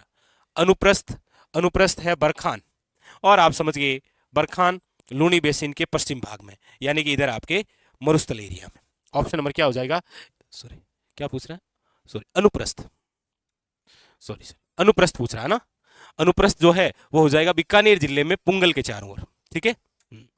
अनुप्रस्थ पूछ रहा है, ठीक है। ऑप्शन नंबर हो जाएगा A is the correct answer, याद रखिएगा। अगला है कोपेन के जलवायु वर्गीकरण के अनुसार निम्न में से कौन से सही सुमेलित है, यानी कोपेन का जो जलवायु वर्गीकरण है उसके अनुसार इनमें से कौन सा सही सुमेलित है। अब देखिए लगभग तो आप लोकेशन याद रखेंगे तो काम हो जाता है। जैसे उत्तर पश्चिम के अंदर BWHW है, अरावली के पश्चिम में BSHW है, अरावली के पूर्वी या पूर्वी राजस्थान में CWG है, इधर दक्षिण और दक्षिण पूर्वी के अंदर क्या है AW, ठीक है। हाँ, अब देखिए यहां पर है कौन से सही सुमेलित हैं, सही सुमेलित कौन से हैं पूछा आपसे, ये जा रहा है। देखिए AW की बात करेंगे तो झालावाड़ है, आप कहेंगे बिल्कुल सर। CWG की बांसवाड़ा है, आप कहेंगे नहीं सर बांसवाड़ा भी AW में ही आता है, ये गलत है। BSHW की आप बात करेंगे तो आप कहेंगे सर अलवर, आप कहेंगे सर अलवर यहाँ है और ये CWG में आता है, ये भी गलत है। फिर बचा क्या BWHW, और BWHW बीकानेर आता है, आप कहेंगे सही है, यानी A और D सही है, तो option number D, option number क्या हो जाएगा डी। अगला, भारत के कुल सतही जल संसाधनों में राजस्थान का कितना प्रतिशत भाग है, यानी कि भारत के कुल सतही जल संसाधनों में राजस्थान का कितना प्रतिशत भाग है, बताइए। 1.70, 2.86, 1.16 या फिर एक से कम, तो आप कहेंगे सर भारत के कुल सतही जल संसाधनों में राजस्थान का जो हिस्सा है, याद रखिएगा वो है आपके सामने 1.16 मात्र। ऑप्शन नंबर क्या है, सी इज करेक्ट आंसर, जल सतह पर, ठीक है। अगला, राजस्थान में शुष्क सागवान के वृक्षारोपण हेतु सर्वाधिक उपयुक्त जिले हैं। शुष्क सागवान, सागवान क्षेत्र पूछे तो दक्षिण राजस्थान है, अभ्यारण्य पूछे सर्वाधिक तो सीता माता है, जिला पूछे तो बांसवाड़ा है। अब यहां पर देख लीजिए बाड़मेर, बीकानेर, गंगानगर, डूंगरपुर, बांसवाड़ा, उदयपुर, झालावाड़, बूंदी, कोटा, भरतपुर, अजमेर, जयपुर। आप कहेंगे सर इसका जो राइट आंसर है वो ऑप्शन नंबर क्या हो जाएगा, याद रखिएगा बी इज करेक्ट आंसर। शुष्क सागवान वन, क्षेत्र पूछे तो दक्षिणी राजस्थान, अभ्यारण्य पूछे तो सीता माता, जिला पूछे तो बांसवाड़ा। अगला, राजस्थान में सबसे बड़ा कृषि जलवायु प्रदेश कौन सा है। आप सब जानते हैं कि हमारे राजस्थान में कृषि जलवायु खंड की जब बात आती है तो 10 है, जिसके अंदर यहाँ उत्तरी के अंदर आप पढ़ते हैं फर्स्ट बी है, यहाँ पर आप पढ़ते हैं जैसलमेर, बीकानेर और चूरू, फर्स्ट सी है। उसके बाद में यहाँ पर पढ़ते हैं फर्स्ट ए है, यहाँ पर आप पढ़ते हैं सेकंड ए है, यहाँ पर आप लूनी बेसिन के अंदर पढ़ते हैं सेकंड बी है, फिर यहाँ पर आप पढ़ते हैं थर्ड बी है, यहाँ पर आपके थर्ड ए है ना, यहाँ आपके 5 है, यहाँ पर फोर्थ ए है और यहाँ पर फोर्थ बी है। और पूछा क्या गया है सबसे बड़ा। अब सिंपल सी बात है, राजस्थान का सबसे बड़ा क्षेत्रफल के आधार पर जिला कौन सा है, आप कहेंगे सर जैसलमेर। जैसलमेर किस में आता है, फर्स्ट सी में, तो इसका राइट आंसर क्या हो जाएगा, फर्स्ट सी। लीजिए सबसे छोटा पूछे तो याद रखिएगा ये है सबसे बड़ा, कौन सा, फर्स्ट सी, फोर्थ बी है, याद रखिएगा सबसे छोटा, ठीक है। यहां पर ऑप्शन नंबर क्या हो जाएगा, B is a correct answer, ठीक है। चलिए ये तो आप सबने याद कर रखा होगा क्योंकि यहां से क्वेश्चन आएगा, इसमें कोई डाउट नहीं है, क्वेश्चन आना ही आना है आपके, ठीक है।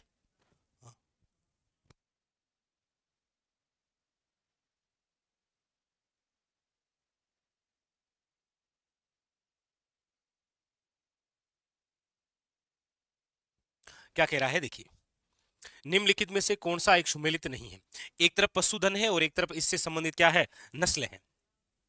देखिए ऊंट की आप कहेंगे तो नाचना नस्ल है, भेड़ की आप कहेंगे तो खेरी नस्ल है, भैंस की आप कहेंगे तो मैसाना है ना, बकरी की नाली दे रखा है, आप कहेंगे नहीं सर, नाली जो है याद रखिएगा ये भेड़ की है, नाली जो है वो किसकी है, भेड़ की है।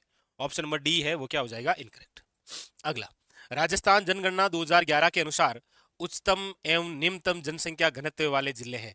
देखिए सर्वाधिक जनसंख्या घनत्व और न्यूनतम, देखिए जनसंख्या घनत्व की आप बात करेंगे तो राजस्थान का जनसंख्या घनत्व है ही कितना, याद रखिएगा 200। सर्वाधिक जनसंख्या घनत्व की हम बात करते हैं तो याद रखिएगा वो है आपके सामने जयपुर 595, जबकि न्यूनतम की आप बात करेंगे तो वह है जैसलमेर मात्र 17। ऑप्शन नंबर क्या है, सी। और याद रखिएगा हमारे राजस्थान के 3 तो ऐसे जिले हैं जिनका जनसंख्या घनत्व 100 से कम है, कौन कौन सा है, जैसलमेर है, याद रखिएगा बीकानेर है और याद रखिएगा बाड़मेर है। 100 से कम है ये, तो ऑप्शन नंबर क्या हो जाएगा, याद रखिएगा सी। अगला अगला है जनगणना 2011 के अनुसार निम्नलिखित को सुमेलित कीजिए। एक तरफ जिले हैं और एक तरफ लिंगानुपात है, एक तरफ जिले हैं एक तरफ लिंगानुपात है, मिलान करना है आपको। देखिए राजस्थान का सर्वाधिक लिंगानुपात वाला जिला कौन सा है, आप कहेंगे सर डूंगरपुर, और डूंगरपुर का लिंगानुपात कितना है, तो आप कहेंगे सर 994। ये लीजिए, इसका तो मिलान कर ही दीजिए आप, ठीक है। तो इसी प्रकार से तो सोल्व करेंगे। राजसंबंध है तो याद रखिएगा ये हो जाएगा, आप कहेंगे सर 990, ठीक है। उसके बाद में फिर बात करते हैं तो आपके सामने आ जाएगा पाली, और पाली का सही तो है 987, और फिर प्रतापगढ़ है आपके सामने, ठीक है, 983। ऑप्शन नंबर क्या हो जाएगा, ऑप्शन नंबर होगा यहां पर B is the correct answer. अगला, राजस्थान में उंदरिया पंथ किन में प्रचलित है, उंदरिया पंथ, 3 पंथ याद रखिएगा। एक तो पूछा जाए कांबड़िया पंथ किसके द्वारा चलाया गया है, याद रखिएगा रामदेव जी। एक आपको पूछा जाए कुंडा पंथ किसके द्वारा चलाया गया है, याद रखिएगा मलिनाथ जी। और एक आप ये याद रखिएगा कि उंदरिया जो पंथ है इसका जो संबंध है वो निम्न में से किससे है, तो याद रखिएगा भीलों से। किससे है, याद रखिएगा भीलों से। Option number A is the correct answer. याद कर लीजिए, तीनों ही बड़े महत्वपूर्ण हैं।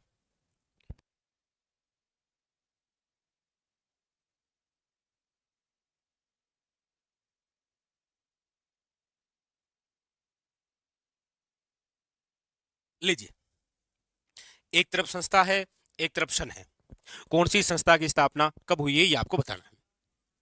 देखिए सबसे पहले तो है आरएफसी, राजस्थान वित्त निगम, 1955।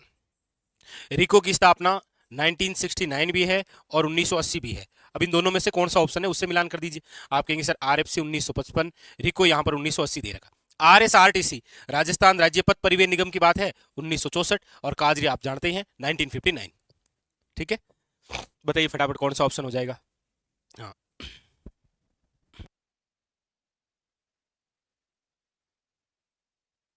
अगला, सज्जन निवास गार्डन निम्नलिखित में से किस शहर में है, सज्जन निवास गार्डन।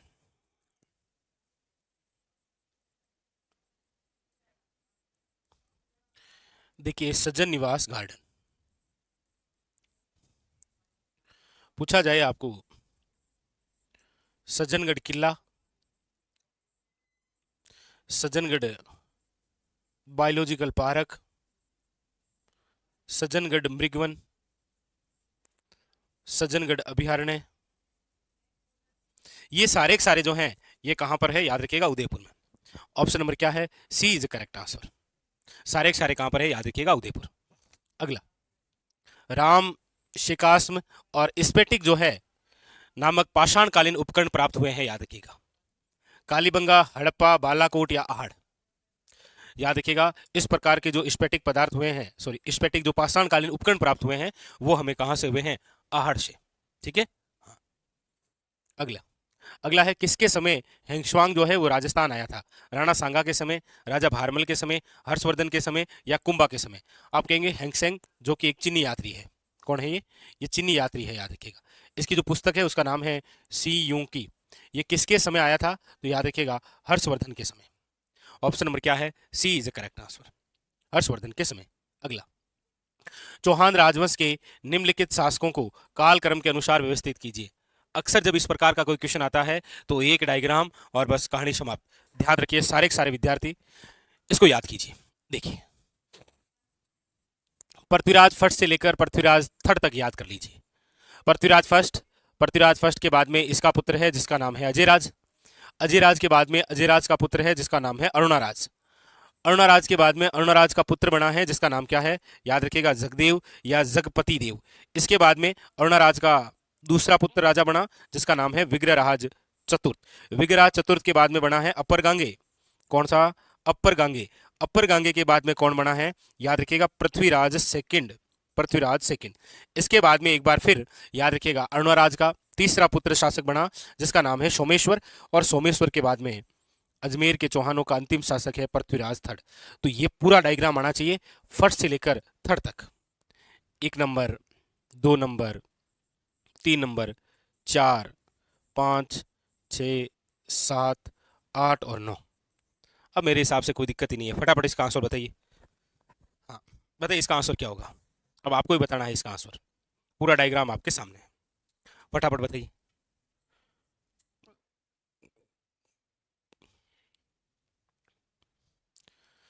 ले भाई, शाबाश शाबाश शाबाश।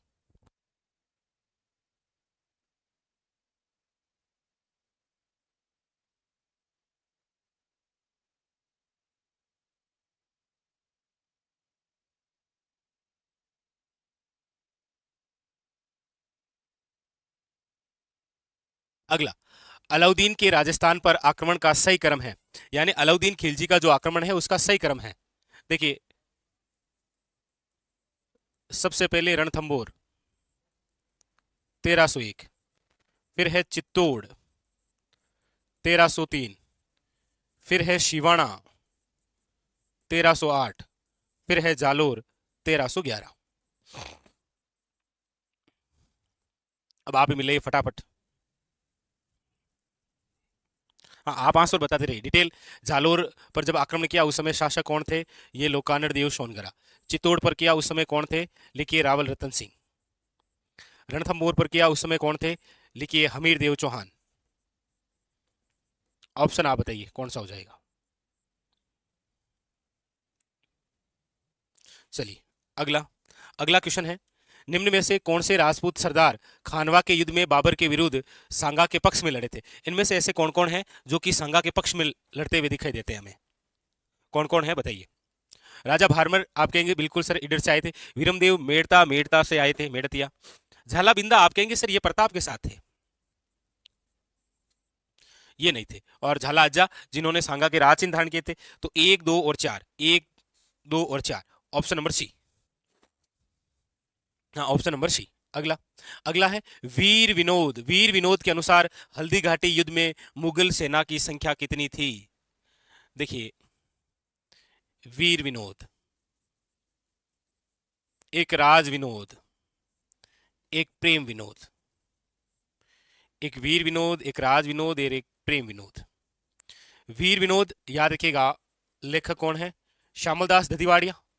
राज विनोद सदाशिव भट्ट, सदाशिव भट्ट। प्रेम विनोद याद रखिएगा छत्रकुंवरी। वीर विनोद के अंदर मेवाड़ का इतिहास है। राज विनोद के अंदर याद रखिएगा बीकानेर का इतिहास है ना? किसका है? बीकानेर का। यहां पर पूछा गया है हल्दी घाटी युद्ध में मुगलों की सेना कितनी थी? मुगलों की सेना, तो आप कहेंगे 80, है ना? याद रखिएगा ये अनुपात था, यानी कि 1:4। पूछा जाए कि मेवाड़ और मुगलों की सेना का अनुपात क्या था, तो याद रखिएगा 1:4। ऐसे भी बन सकता है क्वेश्चन। अगला अगला है आपके सामने, अकबर द्वारा मानसिंह को निम्नलिखित में से कौन से मुगल प्रांतों का सूबेदार नियुक्त किया गया था? अकबर ने मानसिंह को कहां कहां का सूबेदार बनाया था? आप कहेंगे सर सबसे पहले काबुल का बनाया था 1585 में, उसके बाद में फिर बिहार का बनाया था 1587 में। याद रखिएगा बिहार के 1587 से लेकर 94 तक रहे, जब तक ये बंगाल के नहीं बन गए। बंगाल के बने थे 1594 में। तो काबुल, बिहार और बंगाल, गुजरात के ये कभी सूबेदार नहीं बने। एक बार मानसिंह अपने जीवन में अकबर के साथ जरूर गए थे गुजरात।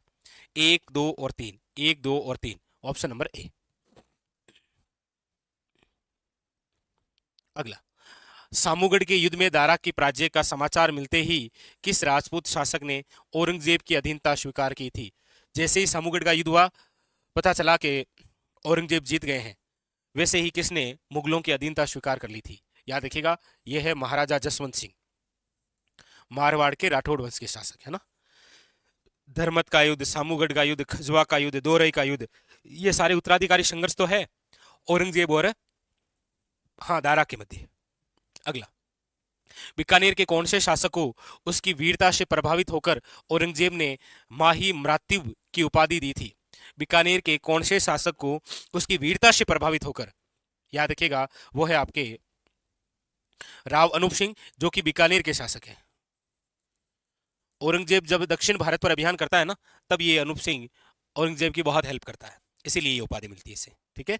और जो राव करण सिंह है ना, इसे तो याद रखिएगा उपाधि है जंगल दरबार शाह की, जंगलधर बादशाह की। अगला अगला है आपके सामने 1857 के विद्रोह के समय राजस्थान का एजेजी कौन था? AGG, agent to governor general. देखिए भारत के अंदर जो प्रमुख था वो था जीजी, गवर्नर जनरल। और 1857 की बात हम करते हैं तो कौन था? तो आप कहेंगे लॉर्ड कैनिंग। इसके अधीन यहां हमारे हुआ करता था एजेजी, एजेंट टू गवर्नर जनरल। और क्रांति के समय कौन?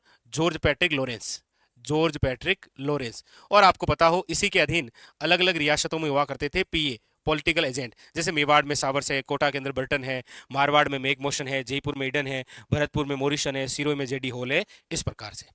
तो यहां पर ऑप्शन नंबर क्या हो जाएगा? A is a correct answer.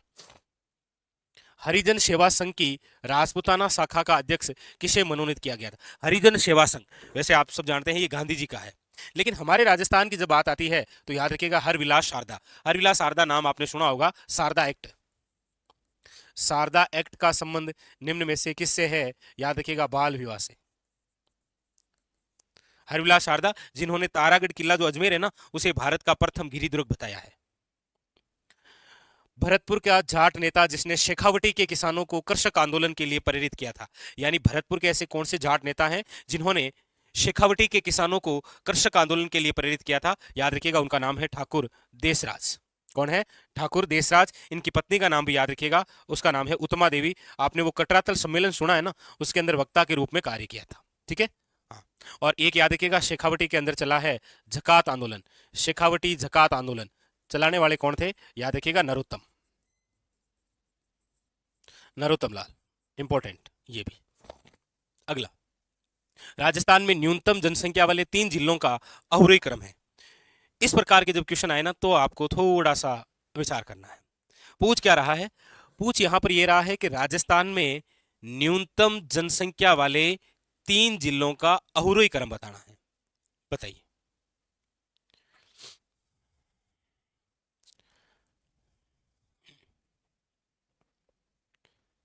बताइए। सिरोही प्रतापगढ़ जैसलमेर, प्रतापगढ़ सिरोही जैसलमेर, जैसलमेर प्रतापगढ़ सिरोही, जयपुर जोधपुर अलवर। बताइए।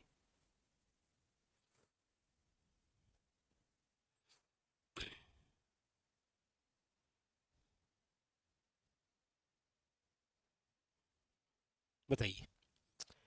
न्यूनतम जनसंख्या सबसे पहले तो, और उसी न्यूनतम जनसंख्या के अंदर बताना है आपको अवरोही क्रम।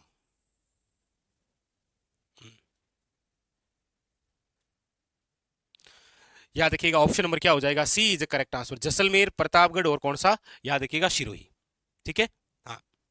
अगला अगला है मोतीलाल तेजावत किस गांव के निवासी थे? मोतीलाल तेजावत कहां के निवासी थे? देखिए मोतीलाल तेजावत जिन्हें आदिवासियों का मसीहा कहते हैं, याद रखिएगा, जिन्हें बावजी के नाम से जानते हैं, जिन्होंने एक आंदोलन चलाया था, कौन सा? एक ही आंदोलन। ये किस गांव के निवासी थे? तो याद रखिएगा कोलियारी गांव। एक तो ये इंपॉर्टेंट, एक बार ये भी क्वेश्चन पूछ लिया कि मोतीलाल तेजावत निम्न में से कहां के कामदार हुआ करते थे? याद रखिएगा झाड़ोल के। कहां के कामदार थे ये? झाड़ोल के। याद रखिएगा इन्होंने ही वो तैयार किया था 21 सूत्री मांग पत्र, जिसे आप मेवाड़ की पुकार कहते हैं।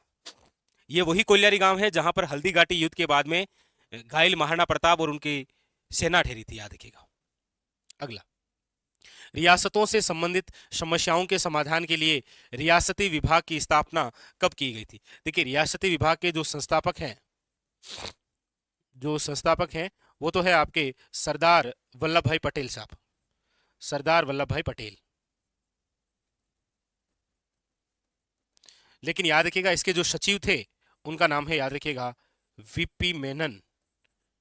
सचिव कौन है? वीपी मेनन। याद रखिएगा। और इसका गठन कब हुआ है? तो आप कहेंगे सर 5 जुलाई 1947। 5 जुलाई 1947। ऑप्शन नंबर क्या हो जाएगा? A is the correct answer. ठीक है। अगला, निम्नलिखित में से कौन सा सुमेलित नहीं है? बताइए। एक तरफ है लोक देवता और एक तरफ है मुख्य स्थल। एक तरफ है लोक देवता, एक तरफ है मुख्य स्थल। बताइएगा कौन सा सुमेलित नहीं है? देखिए पाबूजी सामने दे रखा है कोड़ू, तेजा जी सामने दे रखा है परबश्वर, मल्लीनाथ जी सामने दे रखा है पिछियाक। आप कहेंगे गलत है सर, मल्लीनाथ जी सामने लिख लीजिए तिलवाड़ा। गोगा जी, गोगा मेडी सही है। ऑप्शन नंबर सी जो है वो क्या है? गलत है। याद रखिएगा सी जो है वो गलत है। अगला, सुमेलित कीजिए और नीचे दिए गए कूट शेष उत्तर का चयन कीजिए। एक तरफ लोक देवी है और एक तरफ याद रखिएगा स्थान है। हाँ, ज्वाला माता, अधर देवी, छींच माता, नारायणी माता, फटाफट बताइए। आप कहेंगे सर ज्वाला माता जोबनेर, अदर देवी याद रखिएगा आपके माउंट आबू, छींच माता बांसवाड़ा, नारायणी माता सरिस का राष्ट्रीय उद्यान अलवर। देख लीजिए कौन सा राइट हो जाएगा। ठीक है, चलिए हाँ मिलान कर देंगे, अब तो आपको दिक्कत है नहीं, मिलान तो हो ही गया। लीजिए अगला, अगला है निम्नलिखित संतों को उनकी जाति के सुमेलित कीजिए। एक तरफ संत दे रखे हैं और एक तरफ इन संतों की कौन सी जाति है वो क्वेश्चन है आपके सामने। तो आप कहेंगे सर जसनाथ जी लिखिए जाट, लालदास जी लिखिए मेव, रजब जी सांगानेर के पठान, बखना जी मीरासी। बताइए कौन सा ऑप्शन हो जाएगा। अगला, कुमारपाल प्रबंध में उल्लेख है कि चित्तौड़ के किले का निर्माण एक मौर्य राजा ने करवाया है, उस राजा का नाम क्या। कुमारपाल प्रबंध ये कह रहा है, कुमारपाल प्रबंध के अनुसार पूछ रहा है कि चित्तौड़ किले का जो निर्माण है वो किसने करवाया है, याद रखिएगा चित्रांग ने। ठीक है, बाकी आप सब जानते हैं कि बात चाहे चित्रांग की हो या चित्रांगद मौर्य की, याद रखिएगा चित्तौड़ का जो किला है वो कौन से पठार पर है, याद रखिएगा मैसा का पठार। कौन से पठार पर है, मैसा का पठार, याद रखिएगा जिसकी ऊंचाई है 620 मीटर, जिसका आकार है टोपी नुमा, है ना। हाँ पहाड़ी पूछे तो याद रखिएगा वो तो चित्रकूट है, क्योंकि चित्रांगद ने कराया था ना इसीलिए। तो ऑप्शन नंबर है बी। अगला, अधोलिखित में से कौन सा एक राजस्थान का मंदिर सुमेलित नहीं है। इनमें कौन सा ऐसा मंदिर है जो कि सुमेलित नहीं है। देखिए बहारे देवरा शिव मंदिर, याद रखिएगा भीलवाड़ा, बहारे देवरा शिव मंदिर कहाँ है, भीलवाड़ा। सूर्य मंदिर झालरापाटन, करणी माता आप कहेंगे देशनोक बिका, ए बी और सी सही है। जगत शिरोमणि मंदिर याद रखिएगा उदयपुर नहीं, यह आमेर के अंदर है, जिसका निर्माण कनकावती ने करवाया था। इसके अंदर भगवान कृष्ण की जो मूर्ति है, भगवान कृष्ण की जो मूर्ति है याद रखिएगा ये काले पत्थरों से निर्मित है, और ये वही मूर्ति है जिसकी पूजा मीरा करती थी, मीरा। तो ऑप्शन नंबर यहां पर जो डी है वो क्या दे रखा है, गलत सा दे रखा है। ठीक है, हाँ। अगला, आमेर महल में दीवाने आम का निर्माण किसने करवाया। आमेर महल जहां पर दीवाने आम और दीवाने खास, ठीक है, दो महल बने हुए ना, दीवाने आम और दीवाने खास, इसका निर्माण किसने करवाया ये आपसे पूछा जा रहा है। तो आप कहेंगे सर मिर्जा राजा जयसिंह, याद रखिएगा इनका निर्माण किसने करवाया है, मिर्जा राजा जयसिंह। भरथरी मेला राजस्थान के किस जिले में लगता है। कनफटे नाथों का तीर्थ स्थल है ये, कनफटे नाथों का तीर्थ स्थल, कनफटे नाथों का तीर्थ स्थल। और याद रखिएगा कनफटे जो जोगी है ना वो निम्न में से किस देवी की आराधना करते हैं, याद रखिएगा जीण माता। किसके गीत गाते हैं, जीण माता के। कनफटे नाथों का तीर्थ स्थल। भरथरी कौन है, याद रखिएगा ये उज्जैन के राजा है। कौन है ये, याद रखिएगा उज्जैन के राजा। इनकी पत्नी का नाम याद रखिएगा पिंगला है, पिंगला। और कहां पर है, तो आप कहेंगे सर ऑप्शन नंबर है बी, याद रखिएगा अलवर के अंदर। ठीक है, भरथरी। अगला, विक्रम संवत के अनुसार एक वर्ष में आने वाले निम्नलिखित त्योहारों को क्रम से जमाइए। देखिए विक्रम संवत कैलेंडर की बात हो रही है, और विक्रम संवत कैलेंडर आप सब जानते हैं 12 महीना हुए आप और कट्टू क्लियर करते ही। तो आप कहेंगे सर चेत वैशाख जेठ अषाढ़ श्रावण भादो आसोद कार्तिक मिंग सर्पो फागण, ये लो फाल्गुन तक है ना। इसमें आपके सामने कौन कौन से त्योहार दे रखे हैं, देखिए एक दे रखा है गणेश चतुर्थी, एक दे रखा है दीपावली, एक दे रखा है कृष्ण जन्माष्टमी, और एक दे रखा है आपके घनघोर। अब इनको क्रम से जमाना है। तो आप कहेंगे सर इन चारों में से चैत्र माह के अंदर जो त्योहार आता है वो है घनघोर। कब आता है ये, तो याद रखिएगा चैत्र शुक्ल तृतीया। तो इनमें से सबसे पहले जो आएगा वो आएगा कौन सा, घनघोर, डी। यानी कि बी और सी तो नहीं होंगे, ऑप्शन या तो ए होगा या फिर क्या होगा, डी। ठीक है, या तो ए होगा या फिर क्या होगा, डी। चलिए आगे चलते हैं। अगला इनमें से जो त्योहार आएगा, अब देखिए यहां पर आप थोड़ा सा देखेंगे तो कृष्ण जन्माष्टमी और गणेश चतुर्थी, ये दोनों ही ऐसे त्योहार हैं जो कि आपके भादवे में आते हैं। लेकिन आप सब जानते हैं कि कोई भी माह हो उसकी जो शुरुआत है वो जिस पक्ष से होती है वो पहले कृष्ण पक्ष से है, बिंग बाद में शुक्ल पक्ष है। और भाद्रपद कृष्ण अष्टमी को क्या आएगी, आप कहेंगे सर कृष्ण जन्माष्टमी। यानी घनघोर के बाद में इनमें से कौन सा त्योहार आएगा, कृष्ण जन्माष्टमी। और कृष्ण जन्माष्टमी के बाद में भाद्रपद शुक्ल चतुर्थी को क्या है, गणेश चतुर्थी। याद रखिएगा गणेश चतुर्थी का दूसरा नाम ही क्या है, चतरा चौथ, चतरा चौथ। ठीक है, और उसके बाद में अब देख लीजिए दीपावली आई गई है, और आप सब जानते हैं कब आती है। तो ऑप्शन नंबर यहां पर क्या है, याद रखिएगा ए इज करेक्ट आंसर। ठीक है, तो कई बार इस प्रकार से क्वेश्चन आ जाता है। अगला, गिद्दड़ नृत्य राजस्थान के किस क्षेत्र का है? देखिए गिद्दड़ नृत्य की एक खास बात है, ये पुरुष प्रधान नृत्य है, पुरुष प्रधान नृत्य है, याद रखिएगा। यदि महिलाओं के किरदार की आवश्यकता है तो पुरुष स्वयं ही महिलाओं का किरदार निभा देता है, स्वयं महिला का किरदार, वो स्वयं ही महिला बन जाता है। ये कहां का है? तो आप कहेंगे शेखावटी का। ऑप्शन नंबर क्या है? D is correct answer. अगला, गोहर गोहर हरी डागुरी खंडारी का संबंध किससे है? देखिए वैसे आप ये पढ़ते हैं कि गोहर वाणी है, डागुर वाणी है, खंडार वाणी है, ये निम्न में से क्या है? तो याद रखिएगा ये ध्रुपद गायकी है। हमारे राजस्थान के अंदर ध्रुपद गायकी की एक महिला है जिसका नाम है, याद रखिएगा, मधु भट्ट। अच्छा, एक पुरुष भी थे, उनका निधन हो चुका है, वो है लक्ष्मण भट्ट, जिनको याद रखिएगा अभी हाल ही के अंदर पद्मश्री से नवाजा गया था। पद्मश्री 2024 जयपुर के हैं, जिनका संबंध भी ध्रुपद गायकी से था। अब केवल एक महिला है, मधु भट्ट। ठीक है, ऑप्शन नंबर क्या हो जाएगा?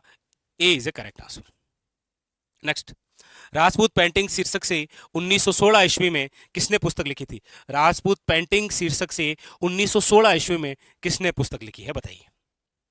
जय सिंह नीरज ने, राय कृष्ण दास ने, वाचस्पति घरोला या आनंद कुमार स्वामी? आप कहेंगे सर राजपूत पेंटिंग्स शीर्षक 1916, और याद रखिएगा इन्होंने ही, आनंद कुमार स्वामी ने ही सर्वप्रथम, याद रखिएगा, राजस्थानी चित्रकला का वैज्ञानिक वर्गीकरण किया था।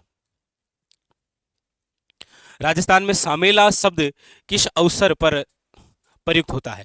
देखिए वैसे तो एक याद रखिएगा, सामेला जो है ना, सामेला वे है जहां पर आहू व काली सिंध मिलती है। आहू और काली सिंध जहां मिलती है ना, वो स्थान कहलाता है सामेला, याद रखिएगा। लेकिन एक जो सामेला है वो किस अवसर पर प्रयुक्त होता है? याद रखिएगा विवाह के अवसर पर, जब बारात का स्वागत करने जाते हैं ना, हाँ वो है सामेला। Option number B. अगला, समुद्र लहर नामक का लहरिया कहां रंगा जाता है? बताइए, समुद्र लहर नामक का लहरिया कहां रंगा जाता है? आप कहेंगे सर ऑप्शन नंबर है ए इज करेक्ट आंसर, जयपुर में। कहां रंगा जाता है? याद रखिएगा जयपुर। सूची ए को सूची 2 से सुमेलित कीजिए और नीचे दिए गए कूट का उपयोग करते हुए उत्तर का चयन कीजिए। एक तरफ अंग है और एक तरफ आपके क्या है? आभूषण। कणदोरो, कणदोरो गड़ा दे जिनके ऊपर षटको लगा दे कंबर में। ठीक है, फिर है दामना, मादलिया, अंगोटिया। देखिए 3 नाम होते हैं, अंगोटिया, सुरलिया और ओगणिया। ये कहां पर पहनते हैं आपके? आप कहेंगे सर कान में। देख लो, अब मादलियो है, मादलियो गड़ा में गाल लियो। बच्चा क्या है? दामना अंगुली में।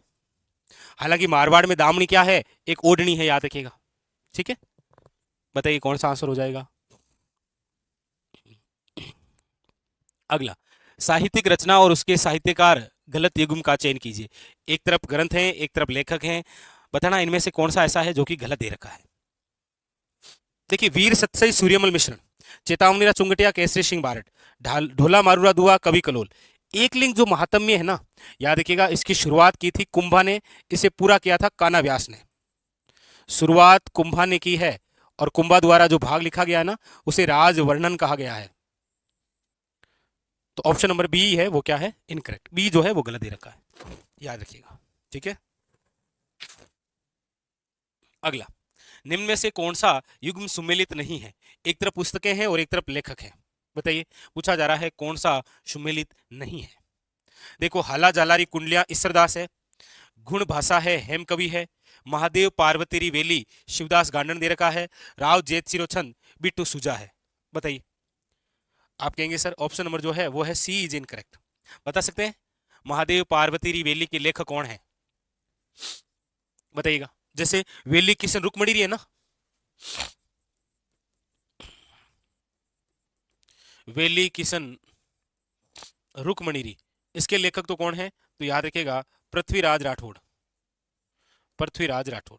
उसी प्रकार बताइएगा, सी है वो इनकरेक्ट है। अगला, नागौर उच्च भूमि की औसत ऊंचाई कितनी है? नागौर उच्च भूमि की बात हो रही है। 200 से 400 है, 300 से 500 है, 400 से 600 है, या फिर 100 से 200 है। याद रखिएगा 300 से लेकर 500 मीटर जो है वो नागौर उच्च भूमि है। हाँ, नागौर उच्च भूमि किसका भाग है? याद रखिएगा राजस्थान बांगर प्रदेश का। राजस्थान बांगर प्रदेश, यानी अर्ध सूक्ष्म मरुस्थलीय प्रदेश का भाग है। ठीक है। अगला, राजस्थान में 1857 की क्रांति के दौरान डूंगरपुर रियासत का शासक कौन था? 1857 क्रांति की बात हो रही है, रियासत है डूंगरपुर, शासक राम सिंह द्वितीय, विनय सिंह, मदनपाल या उदय सिंह। डूंगरपुर है, याद रखिएगा उदय सिंह। उदयपुर याद रखिएगा स्वरूप सिंह। ठीक है।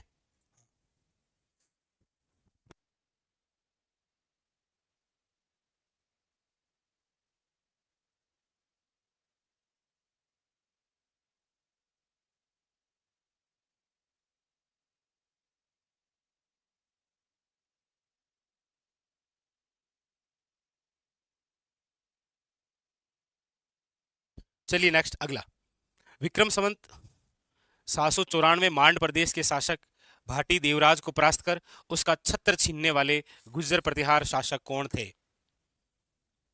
ककक, बाऊ, वत्सराज या शिल्लुक? तो याद रखिएगा शिल्लुक ने। शिल्लुक ने मांड देश, मांड देश मतलब यह है वल देश, यानी कि बात यहां जो हो रही है ना वो है आपके जैसलमेर की। जैसलमेर के शासक थे जिनका नाम है देवराज भाटी। याद रखिएगा देवराज भाटी को परास्त किया था किसने? शिल्लुक ने। अगला, किशनगढ़ महाराजा सावंत सिंह की बहन जिन्होंने नेह निधि, राम रहस्य जैसे 10 से अधिक ग्रंथों की रचना की है, बताइए कौन है? किशनगढ़ महाराजा सावंत सिंह जो स्वयं नागरीदास के नाम से रचनाएं किया करते थे, जो स्वयं किस नाम से? नागरीदास के नाम से रचनाएं किया करते थे। उनकी जो बहन है जिनके द्वारा नेह निधि और राम रहस्य जैसे 10 से अधिक ग्रंथों की रचना हुई है, उसका नाम है, याद रखिएगा, सुंदर कुंवरी। छत्र कुंवरी जो है ना, इसके द्वारा रचना है, याद रखिएगा, प्रेम विनोद। और ये सावंत सिंह की पोती है, सावंत सिंह की बहन है सुंदर कुंवरी, याद रखिएगा, इंपॉर्टेंट। नेह निधि और राम रहस्य, और छत्र कुंवरी द्वारा है प्रेम विनोद। अगला, अगला है आपके सामने, गुजरात के मिर्जा बंधुओं के विद्रोह का दमन करने हेतु शाही सेना में सम्मिलित थे। गुजरात के मिर्जा बंधुओं के विद्रोह का दमन करने, कल्याणमल बीकानेर वाले, मान सिंह आमेर वाले, राय सिंह बीकानेर वाले या मिर्जा राजा जय सिंह, कौन थे? तो याद रखिएगा बीकानेर के राय सिंह। राय सिंह याद रखिएगा जिनको राजपुताने का कर्ण कहते हैं, राजपुताने का कर्ण। किसने कहा है इनको राजपुताने का कर्ण? तो याद रखिएगा मुंशी देवी प्रसाद ने।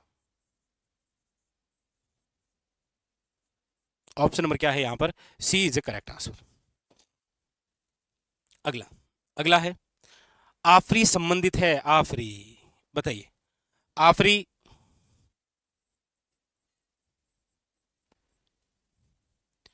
एरिड यानी कि शुष्क, फॉरेस्ट यानी वन, रिसर्च अनुसंधान, इंस्टीट्यूट यानी कि संस्थान। ये लो, शुष्क वन अनुसंधान संस्थान, शुष्क वन अनुसंधान संस्थान कहां पर है ये? याद रखिएगा जोधपुर में। इसकी स्थापना कब हुई है बता सकते हैं? इसकी स्थापना कब हुई है? ऑप्शन नंबर है यहां पर सी इज द करेक्ट आंसर, याद रखिएगा। ठीक है। अगला, अगला है असत्य का चुनाव कीजिए। एक तरफ वाद्य यंत्र हैं और एक तरफ कलाकार हैं। शहनाई वादक चांद मोहम्मद, सुरनई वादक पेपे खां, खड़ताल है जहूर खां, तबला वादक दे रखा है अमीर मोहम्मद। मेरे हिसाब से कोई दिक्कत नहीं, क्योंकि ये जहूर खां जो मेवाती है ना, इनका संबंध जिससे है वो है भपंग, ये भपंग के जादूगर है भाई। खड़ताल के तो कौन है? खड़ताल के कौन है भाई बताइएगा?